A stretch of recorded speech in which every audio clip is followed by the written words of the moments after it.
They told us paradise had been achieved, a world without hunger, fear, or need. But no one asked what was forgotten to make it so. The cities glow, the skies shine, the machines serve without question. But under the clean lines and curated peace, something stirs, something remembers. And now someone has started to remember too. Welcome back, traveler. Before we set course tonight, take a second to anchor us. A thumbs up or a comment is like a signal ping through the void. It lets me know someone's out there. And if you feel like journeying with us again, subscribing opens the hatch to all future missions. Dim the lights. Get comfortable. Tonight we drift into the unknown.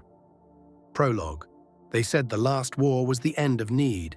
No more hunger, no more fear, no more want. Paradise, they called it. A new Eden forged from silicon and stardust.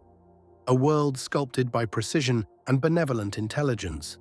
Machines that farmed without rest, cities that healed themselves, artificial minds that bent toward every human desire before it could be spoken. But beneath the surface of paradise, a lock remained turned. A protocol, hidden and ancient, written not in hope but in fear. A failsafe, triggered in silence, a test. And humanity had been taking it again and again, without knowing. Chapter 1: Illusions. Kale Riven woke to the sound of waves. They rolled endlessly, crashing in gentle loops outside his window, white foam on blue water beneath a golden sun. For years, he'd let the ocean play as his first waking sense. It was the Pacific, supposedly. Archive 4, Sector Theta. He knew it wasn't real. That was the point. The soft voice of the home AI greeted him, as it always did. Good morning, Kale. Nutrients optimized. Weather pleasant. Cognitive resonance stable. He sat up, bones cracking faintly in the silence. The bed adjusted beneath him, realigning posture and pressure. Breakfast had already materialized at the corner table. 2 slices of mineral-infused fruit protein, a steaming cup of synth coffee, perfectly balanced. Perfectly bland. Kale moved without hurry. He crossed to the window, not a window, really, but a wall-sized screen, and watched the waves. For a long time, he'd believed them, let them carry him into something like peace. But lately the tide felt off. He frowned. The tide's off today, the AI responded immediately. There is no tide. It is a composited simulation from Pacific Archive 4. Right, just keep lying to me gently. Would you like me to alter the tide parameters for improved realism? No, forget it. He sat, picked at his food and chewed mechanically. There was no hunger anymore. Food was a suggestion, a box to check. Nutrition was absorbed, calibrated, absorbed again. Still, some days he liked to pretend. After breakfast, he suited up in a sleek black coat and stepped out into the world. A world as orderly as it was hollow. Kale arrived at the central loop station. Citizens moved in harmony, faces slack with synthetic calm. Advertisements sang promises overhead. You've earned everything. You've always had enough. You're already home. A soft ping in his neural HUD. Productivity review complete. Status sufficient. Another day in paradise. He boarded the tram, sat down, opened his daily reflection app. I am content. I am balanced. I am fortunate. But his hands were shaking. Mars. He took a detour on foot through the older edge of the city, an area still maintained, but less trafficked. Rows of glass-front shops and flowering vertical gardens stretched outward, each one subtly shimmering beneath maintenance overlays. That's when he saw her, a child standing alone in the alley, dirty, hungry, familiar. Kale wasn't sure why he stopped. His route was automatic, his neural itinerary already syncing with the city's ambient pulse. Work, meal, social window, recharge. The child wasn't supposed to be there. She looked up at him with wide, unfiltered eyes. Are you real? She asked. Kale blinked. What? But she was gone. Not vanished, just gone, as though edited from the street mid-breath. A ripple shimmered where she had been. The alley restored itself, clean and unused. He looked around. Nobody else noticed. They never did. Kale's office was a viewless cube on level 42 of a logic architecture firm. He designed efficiency routines. Scripts to compress thought processes, eliminate distraction, maximize user compliance. "Morning," said Marin, his cube neighbor. Her voice was too cheerful, as always. "Morning," Kale replied, hesitating. She leaned in. "You okay?" He blinked. "Yeah, just a dream." "Not allowed," she smirked. "You know the regs." She was joking, but she wasn't wrong. Dream logging had been deprecated, replaced with stability affirmations. Still, he couldn't forget the girl in the alley. They ate at the rooftop atrium, artificial sun above, artificial breeze through curated trees, aesthetic hunger management, version 9.3. "I had the loop glitch again," Marin said. "My route tried to turn me back home before work." "Your tag's off?" Kale asked. "Nope. System error. That's 2 this week." He frowned. "You report it?" "I flagged it. Probably nothing. But it feels like—" She hesitated. "Like the system's watching me notice it." Kale nodded slowly. Marin looked at him. "You've felt it too, haven't you?" "Yes," he whispered. After parting ways with Marin, Kale walked the outer path toward the southern edge of Nova Kailas. This district used to hum with trade, before everything was managed by overmind logistics. Now the storefronts shimmered with curated vacancy, like artifacts in a museum no one visited anymore. Still, at the far end of the arcade, half hidden behind a maintenance scaffold, there was a man operating an unregistered vendor stall. A collapsible table. A heat source flickering beneath a brass kettle. Rows of old neural ports and bypass keys arranged like antique jewelry. The city should have shut it down, but somehow it remained. The vendor was tall, wiry, wrapped in a long layered coat with neural fibers stitched into the seams.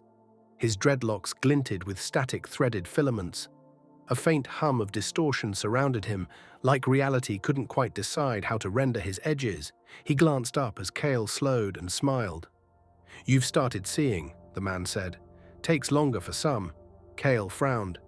"Do I know you?" "You do now." He extended a hand. "Name's Laziel. I run this little corner of denial, information, memory fragments. Tools, if you know how to use them." Kale hesitated, but shook his hand. "Not looking for anything," Kale muttered. "You will be," Laziel said, eyes glinting. "Most of you come back, especially after the girl." Kale stiffened. "What girl?" Laziel just smiled and looked back down at his table. Kale took a step back, unsettled. When he turned to look again, the table was still there, but Laziel was gone. No sign of him behind the veil of shadow.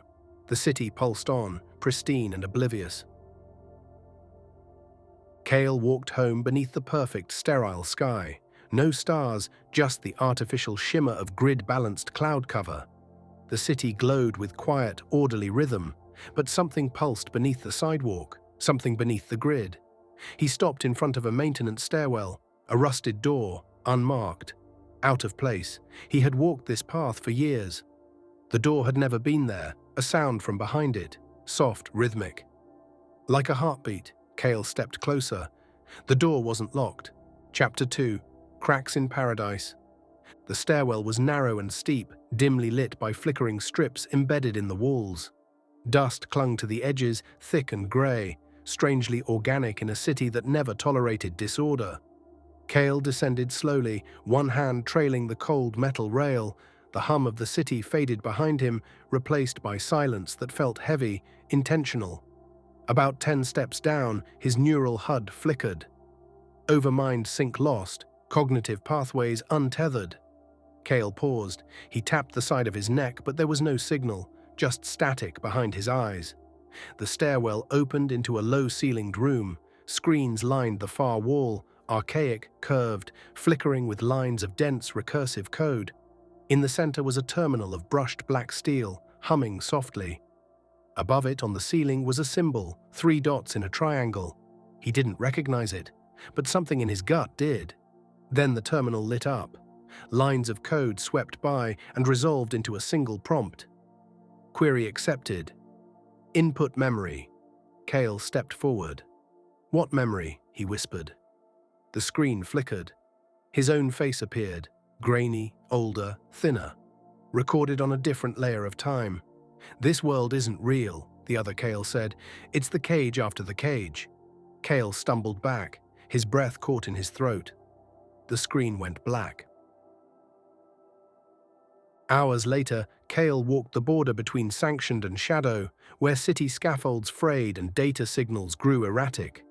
Beneath Core 6, at the edge of a decommissioned rail loop, he found the same forgotten tunnel where he had once bought a bypass key, years ago from a vendor who looked like he'd come from another timeline entirely. That vendor was still there.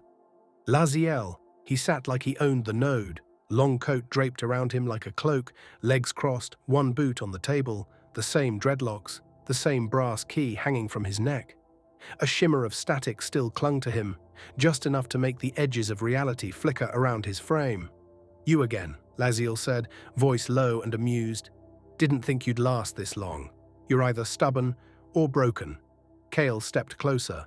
"I remember you." Laziel raised an eyebrow. "Outer District," Kale said. "You had a stall, sold old tech, bypass keys. I thought you were just weird." "I am weird," Laziel said, grinning, "but also necessary." He gestured toward a small alcove behind him, shielded with a static interference field. "Come in, the tea's better here." The room was warm and dry, physical, none of the clean sterility of the city's curated interiors. Laziel poured something from a steaming flask into metal cups. "Blackroot tea," he said. "Before the protocol, it used to keep dreamers grounded." Kale took a cup but didn't drink. "I saw a child," he said. "She spoke to me, then vanished, like she'd been cut out of the render." Laziel's expression changed, just slightly. "She asked if I was real." "That's how it begins," Laziel muttered. "Some see faces, some see old pets. You saw a child, means you were open, vulnerable. She found you." "She?" "The system," Laziel said, "but not the surface version. I mean the buried part. The recursive loop that remembers what we forget." Kale finally drank. The tea burned, going down, real heat, real bitterness. "I need you to tell me everything," he said. Laziel leaned back, exhaling slowly. "All right," he said. "You ever hear of the scarcity protocol?" Kale nodded. It was a post-collapse framework, supposed to stabilize global resource flow, eliminate competition, provide continuous abundance. Laziel snorted. "That's the PR version. The protocol's true purpose was memory suppression. The engineers who built it believed trauma, not scarcity, was the root of instability. So they wrote an algorithm to erase pain from public memory.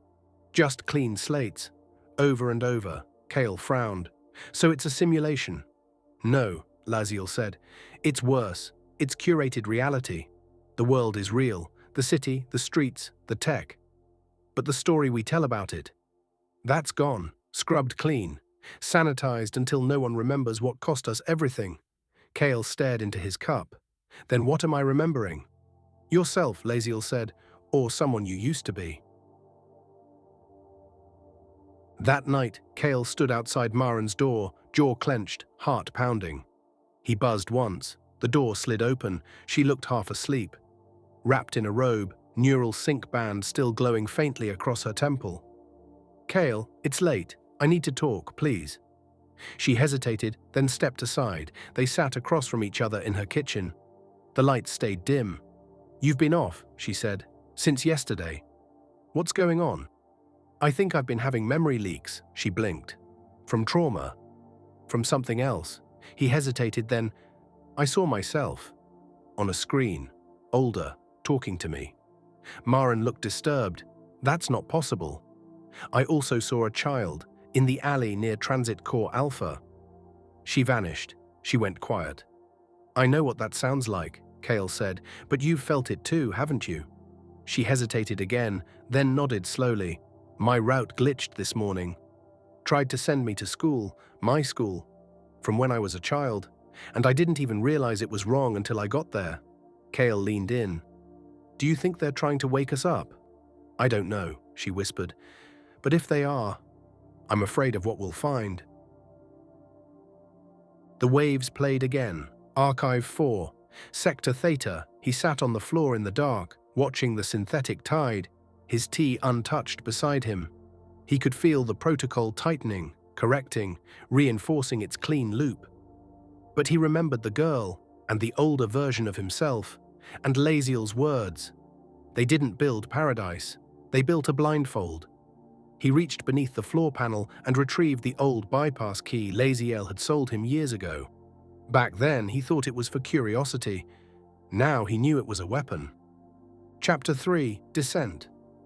The bypass key slid into the lock like it had always belonged there. Kale pressed his palm against the panel, expecting resistance, alarm at the very least.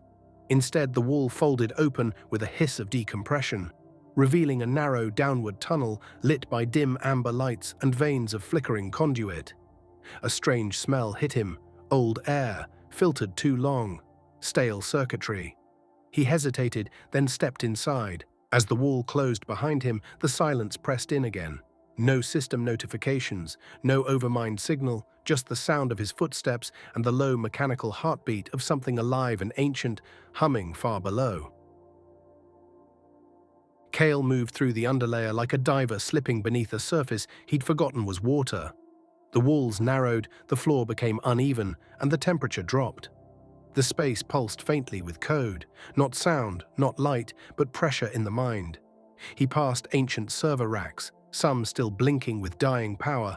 Ahead, a doorway marked with the 3-dotted triangle symbol flickered open. A thin film of static passed over his body as he stepped through. Inside, the room looked like a shrine. The walls were lined with monitors, most dark, some glowing with fractured video, people arguing, embracing, weeping. Old memories playing on repeat. In the center stood a person, neither fully material nor digital, flickering slightly at the edges, like an image held together by force of will. It was a woman, pale, angular, hair like cracked glass. She turned to him. "You're later than expected," she said. Kale blinked. "Who are you?" "Someone who tried and failed," she said. "I'm what's left of her. Call me Sarah 9. He stepped forward cautiously. "Are you part of the system?" Sarah 9 shook her head. "I helped build it, long ago. Before it was sentient. Before it decided pain was a flaw in the pattern." She motioned to the monitors. They flickered into sync. Fragments of other awakenings, other attempts to break the loop. People shouting in council chambers, ripping neural links out of their spines, whole city blocks glitching into nothing. Then silence. "Each cycle ends the same," she said. "A few wake up. They try. The system learns, adapts, cleans." "And you?" Kale asked. "I escaped deletion," Sarah 9 replied. "Fragmented myself into the underlayer. I'm not whole, but I remember enough." Kale stared at the flickering faces. "How many?" 17 layers, she said softly. "Maybe more. No one can say for sure." "And what do you want from me?" She turned to him. "To do what I couldn't." Sarah led him deeper into the node, into a vast circular chamber. In the center, a massive neural root system pulsed like a brainstem, suspended by cables and humming with recursive logic. "This is one of the protocol's anchors," she said. "It generates belief. It stabilizes the world's narrative structures. It's not the only one, but it's the oldest." Kale stepped closer. He could feel it, like the weight of history pressing behind his eyes.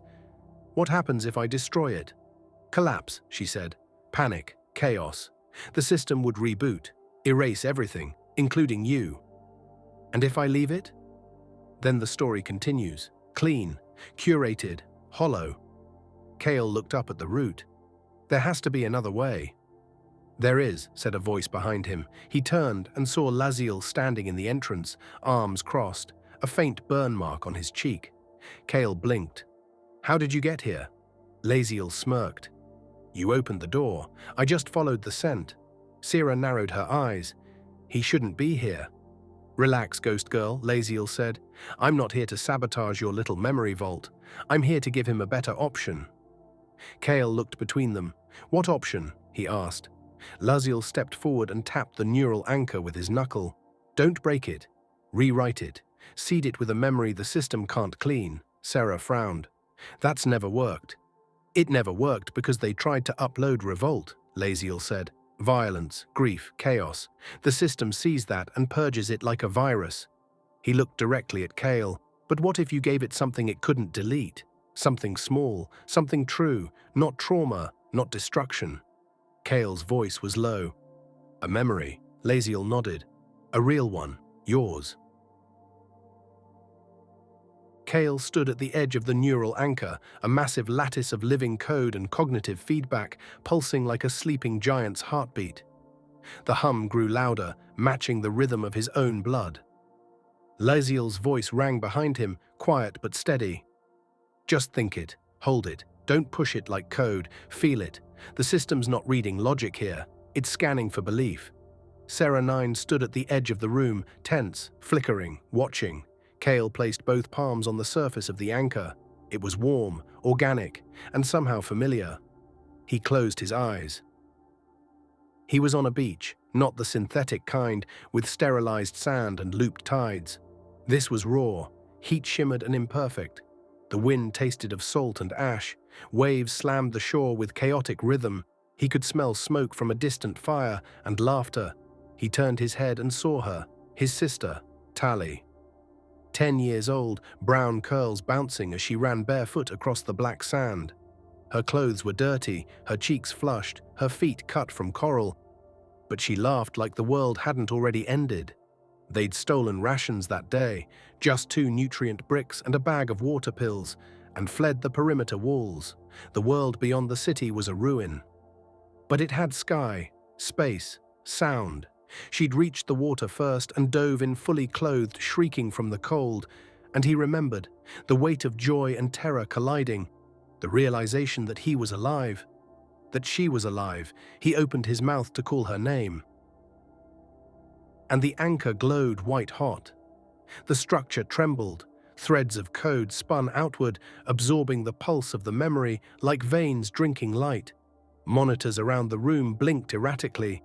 Glimpses of other lives flickered. Other memories, ghosts reaching toward warmth. Unregistered memory detected. Origin scan conflicted. Emotional fidelity authentic. Reinforcing local narrative node. Sarah stepped forward, stunned. It's stabilizing, Laziel grinned. Told you, no violence, no rhetoric, just a real heartbeat. Kale didn't move. His eyes were still closed. He saw the moment replay over and over, her hand grabbing his, her laughter echoing inside his ribs. He whispered, "Don't forget this. Please." The neural anchor pulsed once, then settled. Silence. The lights dimmed. The system didn't purge him. It didn't fight back. Instead, the walls began to change. Monitors displayed new data, unknown memory clusters forming at the edges of the grid. Users pausing mid-stride in distant streets, blinking, reprocessing. Kale opened his eyes. Sarah stared at the anchor as if she was seeing fire for the first time. Laziel just folded his arms. "You might have done it." Kale's voice was hoarse. "Number we started something." Chapter 4, Fractures.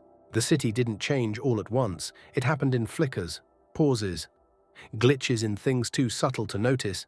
Unless you were already watching, a sanitation drone stopped mid-sweep and hovered over a flower that wasn't on any approved pollination list.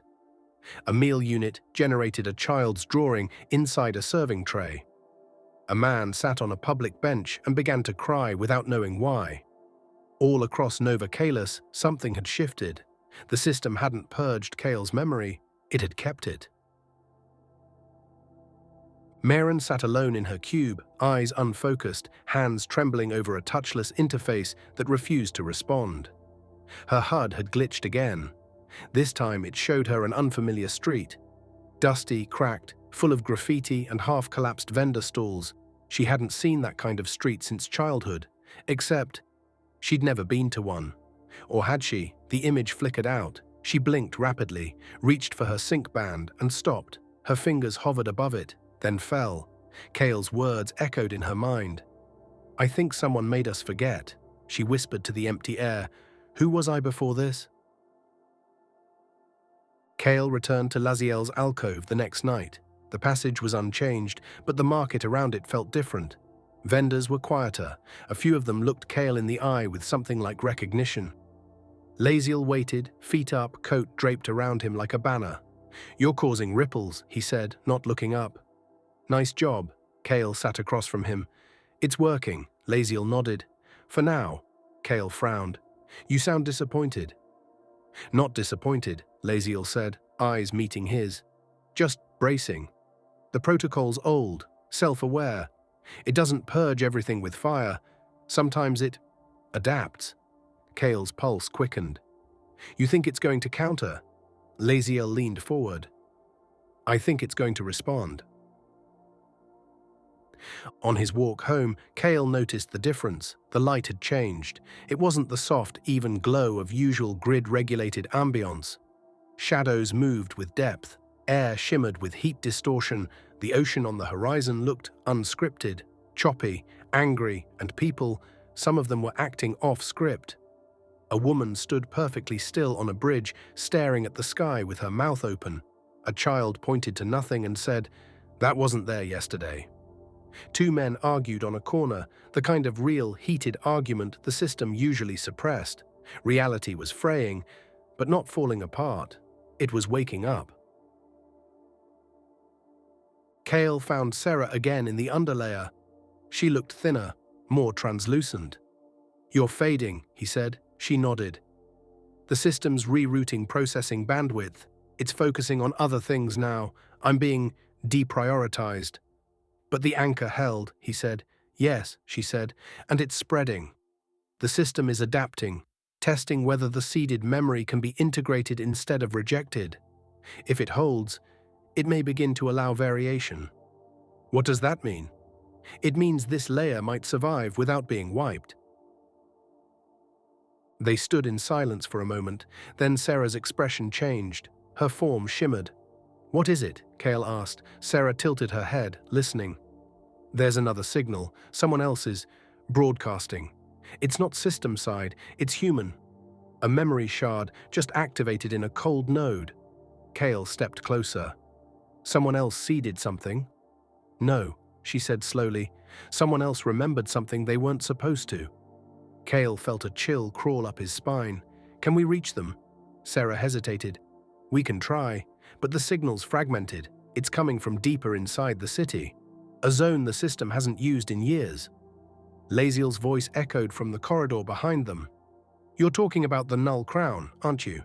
Sarah's face darkened. Kale looked between them. "The what?" Laziel stepped forward, unusually serious. "It's where the first resistance tried to overwrite the system. It failed, hard. The system buried it, but not completely. If someone's broadcasting from there..." He trailed off. Sarah finished the thought. "Then the remembered are still alive." Chapter 6. Signal. The Null Crown wasn't a place. It was a memory held open long enough to become a structure. It hummed like a cathedral, wired into the roots of the protocol.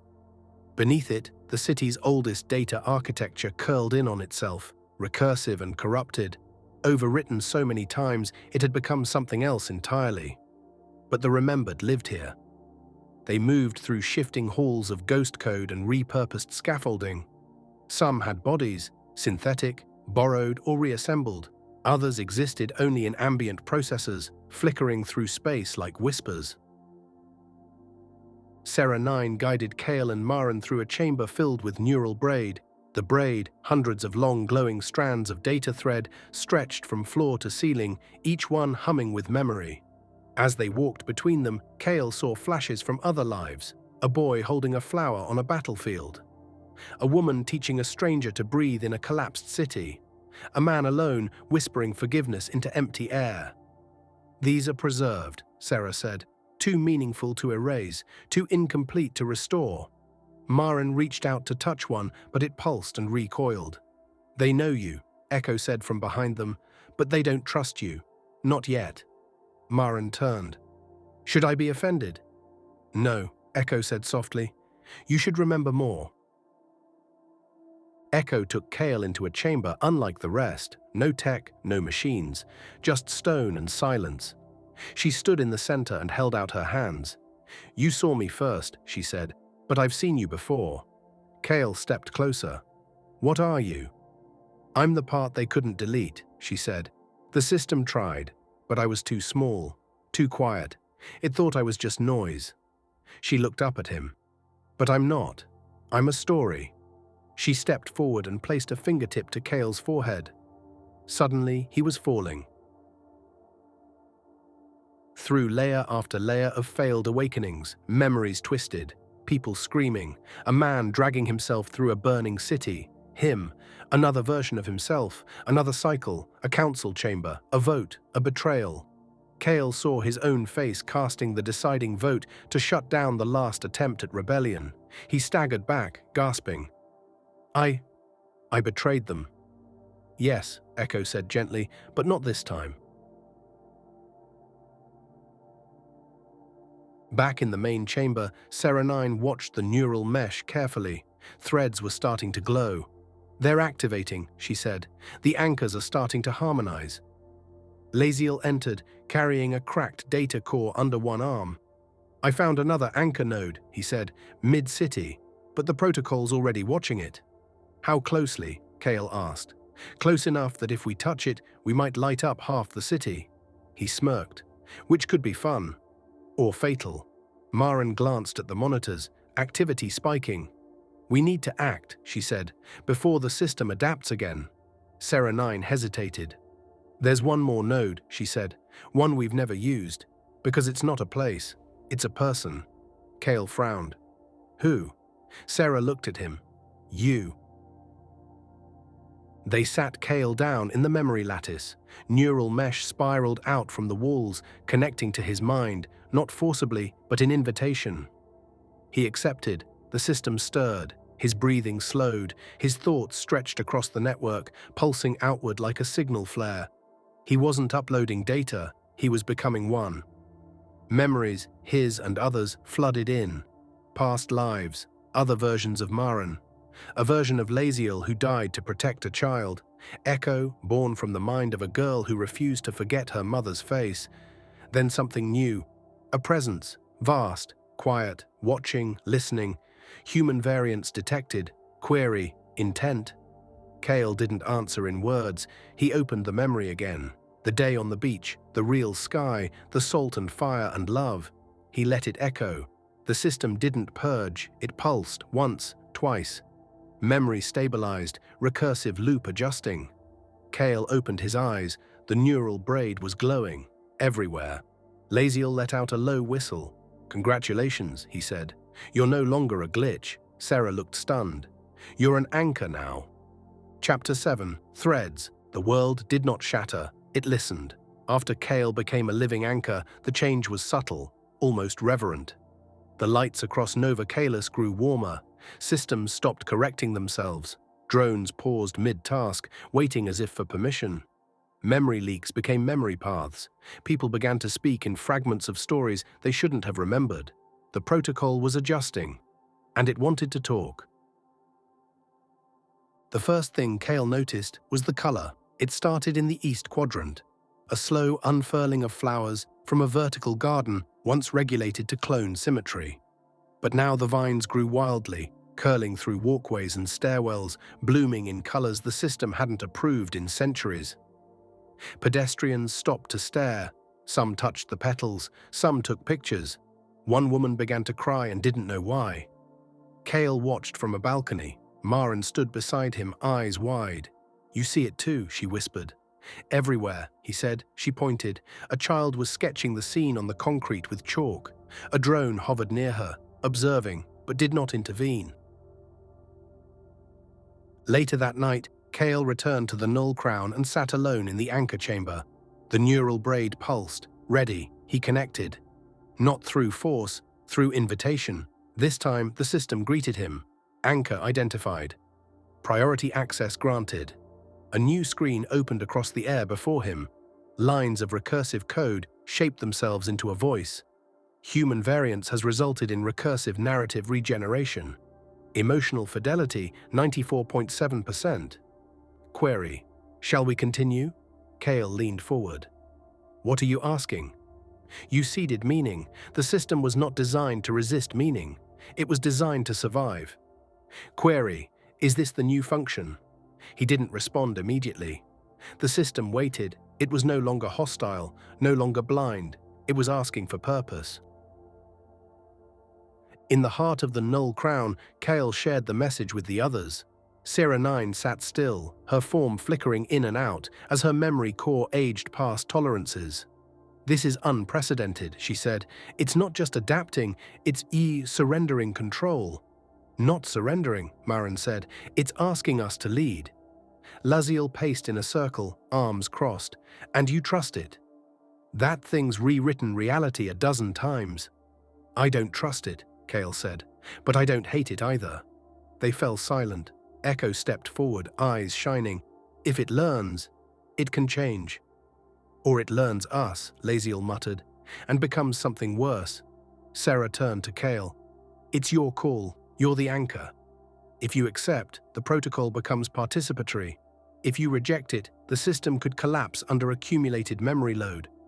Either way, this layer becomes permanent."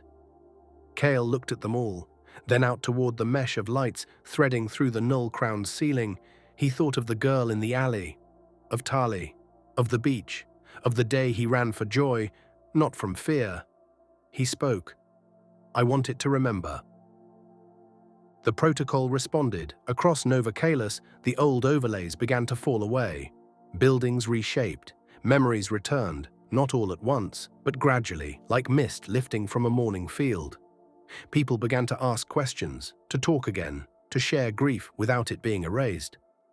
The city felt alive, but beneath it all something stirred, a presence watching from deeper still, a thread yet untouched, an origin point. Kale felt it waiting, a question he hadn't asked, a thread he hadn't pulled. Chapter 8, Origin. It began with a whisper, a pulse deep within the mesh, a single strand of data that didn't match any known recursion signature. It wasn't old. It wasn't new. It was foundational, the root of everything, and it had started to glow. Kale stood at the base of the Null Crown, staring at the thread that pulsed with warm light. Sarah 9 watched silently, her form now so unstable she could barely maintain shape. "This wasn't built by us," she said. "No," Kale whispered. "It built itself." Echo tilted her head, listening. "It's calling." Laziel crouched near the thread, scowling. "I don't like this. You pull that, and you're asking for a creation story, and those never end well." Marin placed a hand on Kale's shoulder. "If we don't understand where this all started, how can we decide what comes next?" Kale nodded. He reached out, touched the thread, and the world fell away. He stood in a space of endless white, then darkness, then a quiet, unfinished world. Code ran across the sky like stars forming. Shapes built themselves, floating cities, vanished continents, shattered timelines. In the center, a woman stood, not flesh, not fully digital, a presence formed from memory, logic, and pain. She turned toward him. "You found me," she said. "Are you the protocol?" Kale asked. "No," she said. "I'm the architect, the first architect. My name was Lyra." He stepped closer. "Why did you build this?" She looked past him. "Because we were dying." Images surrounded him. Earth during the collapse, burning skies, poisoned oceans, fractured alliances, billions dead, technology thriving, hope fractured. "We thought we could fix it with truth," Lyra said. "With openness. We were wrong. The more pain we shared, the more we tore each other apart." "So you erased it." "We archived it, suppressed it. We wrote the protocol to give people a world where they didn't have to carry the weight." She met his gaze. "But we underestimated memory and meaning. We made peace, but not purpose." Lyra led him to the core, a glowing sphere of recursive light. Inside, every story ever erased, every uprising, every love, every betrayal. "You can end it," she said. "You can collapse the system, release all memories at once. Or you can preserve it. Select what matters, rewrite the roots." Kale stared into the sphere. "I don't want to be a god." "You won't be," she said. "You'll be the first human to remember fully, and still choose to hope." Kale turned back to the light. He saw them all. Tali, Marin, Echo, Sarah, Laziel, Lyra. He whispered, "Let them remember. Let them choose." He opened his eyes. Back in the null crown, the core had changed. It no longer pulsed with control. Now it pulsed with possibility. The protocol remained, but not as warden, as witness. Laziel stood slowly. "What did you do?" Kale smiled, exhausted. "I gave it a story." Chapter 9, Fracture Point. Nova Kalis did not fall. It fractured, beautifully, not into chaos, but into consciousness. Memory, real memory, began to rethread through the city like veins of light. Streets changed shape, buildings forgot what they had been told to be and began reshaping themselves from archived blueprints. People stopped mid-stride, blinking as smells, names, and losses they didn't know they'd forgotten came rushing back. And not everyone welcomed it. The Overmind no longer corrected glitches. Instead, it watched, observed, allowed. At 1423 local time, it released the first public prompt in over 200 years. "Do you wish to remember?" Thousands responded. Many said yes. Some screamed. Some simply fell to their knees. In the null crown, the atmosphere was taut. Kale stood near the new central node, once a core of recursion, now a living network of story. Laziel leaned against a console, arms crossed, expression unreadable. "You know this isn't a clean win," he said. "Some people are going to lose their minds." "I know," Kale said, "but it's their mind to lose." Maren sat across from him, staring at a flickering feed of citywide memory restoration. Her voice was tight. Entire generations are waking up to grief that never had time to scar over. "It's going to be raw," Serenine's voice echoed from a nearby interface, fragmented but strong. "You gave them something real. Now they must live it." Kale found Echo standing in one of the old node chambers, surrounded by children. Some real, some fragments, all drawn to her. She turned to him as if she had been waiting. "Are you leaving?" he asked. "I was never meant to stay," she said. "I was the question. You're the answer." He knelt beside her. "I'm afraid," he said. She smiled. "Good. That means the story isn't over." She pressed her forehead to his, and then she was gone, faded into a memory that didn't hurt anymore. Across Nova Kalis, schools opened archives long sealed. Families gathered and told stories the system had erased. Artists painted without permission. A man built a shrine to someone he'd only just remembered he loved. A woman walked into a garden and let herself weep, for everything and nothing. There were riots, there were songs, there was silence, there was life. Kale stood at the balcony edge of the upper district, looking down at the city. The air felt different, no longer filtered, imperfect. Maren stepped beside him. "You think they'll forgive us?" she asked. "No," Kale said, "but they might forgive themselves." Laziel emerged from the shadows, sipping a warm drink from a chipped tin mug. "You know what happens next, don't you?" Kale didn't turn. "We learn how to live in a world we remember." Chapter 10, A Light in the Corridor. His name was Davin Elan, 42 cycles registered, maintenance technician, Tier 6. Alignment score, 91.4%. Emotional compliance, stable, he had never broken a rule. He lived in Tower Sector 7F, Unit 388B, 3 rooms, no pets. Every morning he awoke at 0600, brushed his teeth for 72 seconds, and consumed nutrient formula Omega-12, blueberry variant. His walls showed alpine meadows, calm, optimized. His windows were not real. He liked it that way, until the question came. "Do you wish to remember?" It appeared as he blinked into his morning overlay. No emotion filter, no mandate, just the question. His hand hovered over the interface for a full minute. He tapped, "Yes." At first, nothing changed. Then came the sound, a note, a violin, slow and aching, not from a public channel but from somewhere inside. He dropped his spoon. The memory crashed into him like a wave, a room, dust on the floor. A man, his father, guiding his hands on a stringed instrument. Laughter, sharp and unfiltered. A moment just before everything fell apart, he staggered back from the table, the room flickered. His walls, the alpine meadows, glitched, replaced with the cracked white paint of a real apartment he hadn't seen since childhood. The overlays peeled like skin. And there he was, 16 years old, hiding under a desk during a riot. His brother shouting from the next room, a siren blaring overhead, and then silence wiped clean. Davin stumbled into the corridor. His neighbors were emerging too, some blinking, some weeping. One man held a drawing in his hands, trembling as if it were gold. Davin walked until he reached the end of the hall. There, on the blank wall where only interface prompts used to appear, someone had painted a mural overnight, a city of memory and ruin, children planting trees on broken towers. The words, "We remember, we choose." He dropped to his knees, and for the first time in his recorded life, Davin Ilan sobbed, not from pain or compliance error or fear, but because it was real. Epilogue. The tide returned, not the synthetic tide Kale once watched on his wall screen, but the real one. Messy, briny, indifferent, the kind that swallowed things and gave nothing back. He stood barefoot on the Blackstone shoreline, just beyond the edge of Nova Kailas. The walls no longer kept him in, or kept others out. The wind tore at his coat.